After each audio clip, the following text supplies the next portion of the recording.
Au nom du Père et du Fils et du Saint-Esprit. Amen. Viens à nous, Esprit Créateur, visite les âmes de tes fidèles, emplis de la grâce d'en haut les cœurs que tu as créés. Évangile de Jésus-Christ selon saint Marc. En ce temps-là, un lépreux vint auprès de Jésus et le supplia et tomba à ses genoux, lui dit, « Si tu veux, tu peux me purifier. » Saisi de compassion, Jésus étendit la main, le toucha et lui dit, « Je le veux, sois purifié. » À l'instant même, la lèpre le quitta et il fut purifié.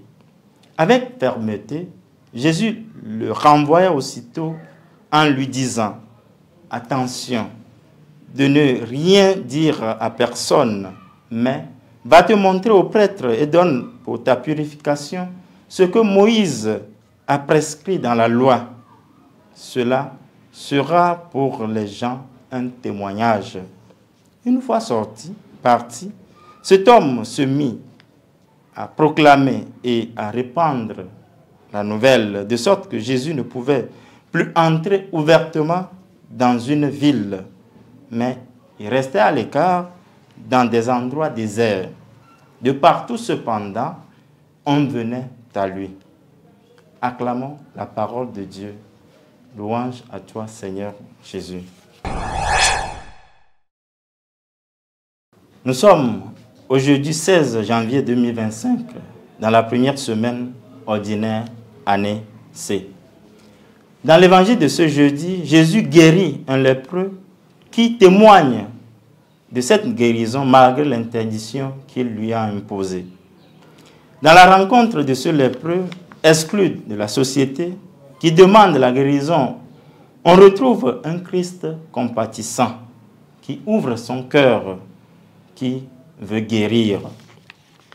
Jésus accueille et par la force de sa parole, donne la guérison en intégrant l'exclu, le marginalisé, le lépreux, de nouveau dans la communauté des hommes. Par ce geste de Jésus, l'Église est amenée à s'ouvrir davantage aux rejetés, aux marginalisés et à prendre soin des malades. Le Christ touche et hume la réalité de l'homme blessé. Après avoir opéré le miracle, Jésus intime l'ordre de ne pas le faire connaître. Il entre dans une totale discrétion. C'est le secret messianique. Jésus, délicatement, ne veut pas se passer comme un faiseur de miracles. Il veut se montrer progressivement au moment opportun dans le ministère de sa croix. Le Christ nous apprend la patience de Dieu. Le Fils de Dieu n'a pas réclamé la vaine gloire. La toute-puissance de Dieu dans ses miracles, il a pris son temps progressivement pour se révéler au grand jour. Combien il est important d'aller progressivement, de ne pas se précipiter pour récolter tout de suite ce que nous avons semé. Quelle impatience devant l'avancement du royaume de Dieu. Je veux que tout change tout de suite. Le Seigneur nous apprend la patience. Malgré le secret imposé, la guérison est plus forte que l'interdiction.